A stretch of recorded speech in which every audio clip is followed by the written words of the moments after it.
Olá, graça e paz, eu sou a teóloga Márcia que hoje vamos estudar mais um pouquinho do livro de Atos. Hoje nós vamos estudar o capítulo 23, mas a narrativa do capítulo 23 começou lá no capítulo 21, quando os judeus acusaram Paulo de profanar o templo. A profanação do templo era a única coisa que dava direito aos judeus de condenar alguém à morte sem precisar de autorização dos romanos.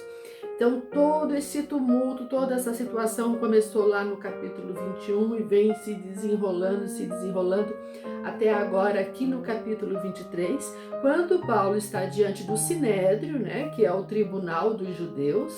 Está abaixo do tribunal romano, mas eles tinham direito de fazer o seu julgamento para depois apresentar aos romanos. Então aqui agora no capítulo 23 vai começar com Paulo diante do Sinédrio. Ouça.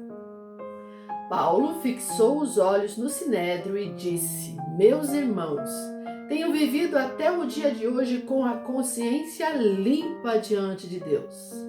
Mas Ananias, o sumo sacerdote, mandou aos que estavam perto de Paulo que lhe batessem na boca. Então Paulo lhe disse: Deus há de ferir você, parede branqueada. Você está aí sentado para me julgar de acordo com a lei, mas age contra a lei a ordenar que eu seja agredido? Os que estavam ali perguntaram a Paulo: Você está insultando o sumo sacerdote de Deus? Paulo respondeu: Irmãos, eu não sabia que ele é sumo sacerdote. Eu sei que está escrito: não fale mal de uma autoridade do seu povo. Como Paulo sabia que uma parte do sinédrio se compunha de saduceus e outra parte de fariseus, exclamou: Irmãos, eu sou fariseu, filho de fariseus. Estou sendo julgado por causa da esperança e da ressurreição dos mortos. Ditas essas palavras, começou uma grande discussão entre fariseus e saduceus, e o sinédrio se dividiu, pois os saduceus dizem que não há ressurreição, nem anjo, nem espírito, mas os fariseus admitem todas essas coisas. Então, houve muita gritaria no sinédrio. Alguns escribas fariseus se levantaram e discutiam, dizendo: Não achamos neste homem mal algum, e se de fato algum espírito ou anjo falou com ele? A discussão ficava cada vez mais intensa. O comandante, temendo que Paulo fosse despedaçado por eles, mandou que a guarda o retirasse dali e o levasse para a fortaleza. Paulo começou falando que estava com a consciência limpa diante de Deus. Ele sabe que ele não profanou o templo, O sumo sacerdote mandou bater na boca dele, mandou bater no rosto, na boca dele. E enquanto uma pessoa está em julgamento, ela não pode ser agredida fisicamente. Por isso Paulo falou para o sumo sacerdote: Você quer me cobrar a lei, mas você não está cumprindo a lei, porque você está mandando me agredir, Então, Paulo disse isso para Ananias, tentando falar para ele que quem estava desacatando a lei, na realidade, era ele, não Paulo. Ananias foi sumo sacerdote do ano 47 a 58. Ele era filho de um político inescrupuloso chamado Nebedeu, era um avarento. Ananias também era conhecido por sua cobiça. Não era um exemplo de sacerdote de Deus. Ele era conhecido por sua cobiça num período onde os sacerdotes aristocratas, como era o caso dele, roubavam dízimos pertencentes aos sacerdotes mais pobres. Por causa de seus abusos, Ananias foi assassinado no ano 66 por zelotes revolucionários nacionalistas. Paulo chamou Ananias de parede branqueada.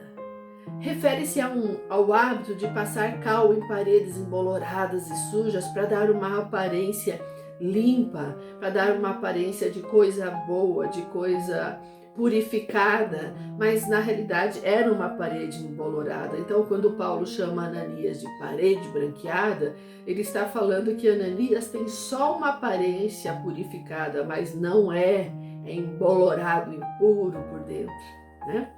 O comandante então achou melhor tirar Paulo dali, não ia dar certo, ele ia ser despedaçado. Então o comandante mandou que levassem novamente Paulo para a fortaleza Antônia, que era a fortaleza da guarda romana, e ali ele ficaria em segurança. Na noite seguinte, o Senhor, pondo-se ao lado de Paulo, disse: coragem, pois assim como você deu testemunho a meu respeito em Jerusalém, é necessário que você testemunhe também em Roma. Jesus apareceu para Paulo e o avisou que aquilo ainda ia continuar. Como vocês vão ver neste capítulo e no próximo capítulo também, Paulo vai passar por mais debates, mais julgamentos, mas isso vai permitir com que ele esteja falando na frente de autoridades. Tudo tem um propósito no mundo espiritual, né? Se vocês lembram, há uns capítulos atrás, o Espírito Santo já tinha avisado para Paulo que quando ele chegasse em Jerusalém havia muitos sofrimentos aguardando ele. Vocês lembram que os irmãos em Cristo pediram muitas vezes para que Paulo não viesse para Jerusalém, porque os judeus ali odeiam ele, né? Estão procurando alguma coisa para poder sentenciá-lo. Bem, agora, continuando neste capítulo, a gente vai ver que os judeus não gostaram dessas falas de Paulo e também não gostaram que o comandante protegeu Paulo. E eles vão agora arquitetar uma armadilha para conseguir, afinal, matar o apóstolo Paulo. Quando amanheceu, os judeus se reuniram e juraram que não haviam de comer nem beber enquanto não matassem Paulo. Eram mais de 40 os que se envolveram nessa conspiração. Estes foram falar com os principais sacerdotes e os anciãos e disseram: juramos, sobre pena de maldição, não comer coisa alguma enquanto não matarmos Paulo.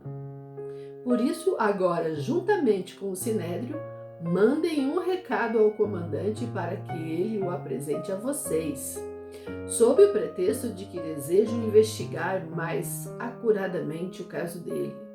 E nós, antes que ele chegue, estaremos prontos para matá-lo.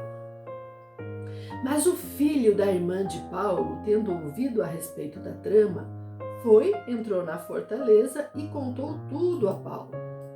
Então Paulo, chamando um dos centuriões, disse: leve este rapaz ao comandante, porque tem algo a dizer. O centurião levou o rapaz ao comandante e disse: o prisioneiro Paulo me chamou e pediu que eu trouxesse à sua presença este rapaz, pois tem algo a dizer ao Senhor. O comandante pegou o rapaz pela mão e, levando-o para um lado, perguntou-lhe: o que você tem para me dizer? Ele respondeu: os judeus decidiram pedir ao Senhor que amanhã apresente Paulo ao Sinédrio, sob o pretexto de que desejam fazer uma investigação mais acurada a respeito dele. Não se deixe persuadir, porque mais de 40 deles armaram uma emboscada. Fizeram um pacto sob pena de maldição, não comer nem beber enquanto não matarem Paulo. E agora estão prontos, esperando que o Senhor prometa atender o pedido deles. Então o comandante despediu o rapaz, recomendando-lhe que não dissesse a ninguém ter lhe trazido estas informações. Veja só a maldade desses judeus, eles vão mentir, eles vão tramar para conseguir matar o apóstolo Paulo. Eles estão alegando que querem matar Paulo porque Paulo transgrediu a lei, que era o que eu já tinha falado para vocês. Mas eles estão se comportando indignamente. Eles acusam Paulo de transgredir a lei ao profanar o templo, mas eles estão levantando falso testemunho, que também é contra a lei, né? E estão também desobedecendo o outro mandamento que diz para não matar. Estão arquitetando mentiras, mas o comandante tomou providências que vai frustrar os planos desses judeus. E se eles prometeram que não iam beber e nem comer enquanto não matassem Paulo, eles vão morrer de fome. Vamos continuar lendo. Daí, chamando 2 centuriões, o comandante ordenou: tenham de prontidão 200 soldados, 70 cavaleiros e 200 lanceiros para irem até Cesareia a partir das 9 horas da noite. Preparem também animais para fazer Paulo montar e levem-no com segurança ao governador Félix. Então, conforme ordenado, os soldados pegaram Paulo durante a noite e o conduziram até Antípatri. No dia seguinte, voltaram para a fortaleza e os cavaleiros foram encarregados de seguir viagem com ele. Quando chegaram a Cesareia, entregaram a carta ao governador e também lhe apresentaram Paulo. Paulo foi levado a Antípatri, que ficava perto de Jope, perto de Cesareia. Os judeus tinham prometido que não iam comer nem beber até que matassem Paulo.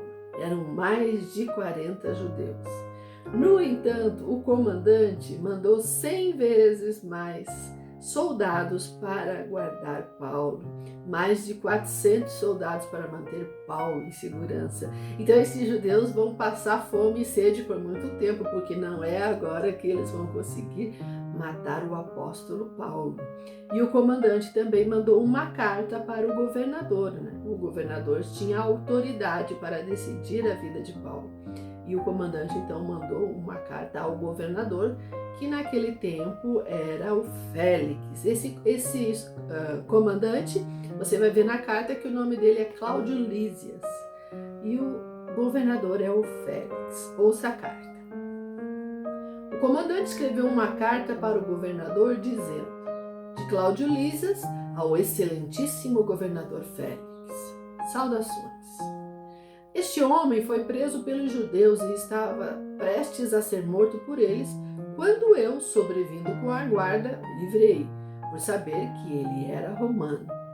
Querendo certificar-me do motivo por que o acusavam, levei-o ao sinédrio deles. Descobri que ele era acusado de coisas referentes à lei que os rege, mas nada que justificasse morte ou mesmo prisão. Sendo eu informado de que ia haver uma emboscada contra o homem, tratei de enviá-lo imediatamente ao Senhor, intimando também os acusadores a irem dizer na sua presença o que eles têm contra ele. Passe B. Você percebeu que na carta o comandante Cláudio Lísias fala para o governador Félix que ele sabe que Paulo era romano? Ele estava preocupado porque ele tinha mandado, alguns capítulos atrás, ele tinha mandado chicotear Paulo. E um romano não poderia mandar chicotear outro romano, a não ser que esta ordem viesse das autoridades. E aí Cláudio Lísias está tentando deixar as costas dele leve. Então ele fala que ele está preocupado com Paulo porque Paulo também era romano. Lida a carta, o governador perguntou de que província Paulo era e quando soube que era da Cilícia, disse: ouvirei você quando chegarem os seus acusadores. E mandou que ele ficasse preso no pretório de Herodes. Pretório é a residência oficial do governador e que servia como quartel-general do procurador. Ok? No próximo capítulo nós vamos estudar como ocorreu a defesa de Paulo diante do governador. E nós temos visto nos últimos estudos que estamos fazendo aqui no livro de Atos, muitos sofrimentos na vida de Paulo, mas você também está vendo que o Espírito Santo, que Jesus está sempre cuidando dele, desde o começo, quando se manifestou para ele no dia da conversão. O Senhor está com ele, está intervindo em favor dele, está aliviando a situação para ele. Só nesses últimos capítulos vimos Paulo passar por julgamentos, acusações, surras, varadas, apanhou, né? Apanhou aqui agora, quando tiraram ele de dentro do templo, acusando ele de profanar o templo, né? A mesma coisa que Paulo fazia antes com os cristãos, agora estão fazendo com ele. Paulo pegava os guardas, perseguia os cristãos, prendia eles e levava eles até o sinédrio para ser julgado. Olha o que está acontecendo com ele agora. A mesma coisa. E hoje, aqui neste capítulo, a gente viu ele diante do sinédrio. Mas se vocês lembram, no dia da conversão de Saulo, o texto vai dizer que ele estava indo para Damasco com alguns soldados, com uma carta de autorização para prender os cristãos. E o texto dizia assim, que Paulo respirava ameaças de morte, contra os discípulos do Senhor. No caminho de Damasco, ele viu a Jesus e tudo aquilo foi tão glorioso, aquela visão, ele ficou cego por 3 dias, até que o Senhor Jesus mandou um servo ir orar com Paulo e entregar para ele uma mensagem. A mensagem era que Paulo ia ser instrumento do Senhor Jesus e ia anunciá-lo diante de reis, de governadores, de gentios e dos filhos de Israel. Os filhos de Israel são judeus. E Jesus também mandou dizer para Paulo: eu mesmo vou mostrar a você o quanto você deve sofrer em meu nome. E é o que está acontecendo. O importante, o foco é pregar a Jesus. Se vai ser fácil, se vai ser difícil, Jesus estará contigo e é para pregar Jesus. Não era só para Paulo. Não é só Paulo que é instrumento do Senhor, eu sou instrumento, você é instrumento do Senhor, para anunciar Jesus a todas as nações, a todas as pessoas. Jesus é a salvação, Jesus é o caminho para o Pai, Jesus é o caminho para que nós possamos viver a vida eterna, novamente, como no jardim do Éden, em comunhão com Deus o Pai. Pensa nisso, olha só a história de Paulo. Você não está sendo perseguido como Paulo foi e você não está apanhando. Você precisa anunciar a mensagem do Senhor Jesus. Enfrente as dificuldades. A sua vida pertence ao Senhor Jesus. Você é servo do Senhor Jesus. Não esqueça disso. Ok? Seja abençoadíssimo em nome de Jesus e até o próximo programa, no capítulo 24 do livro de Atos.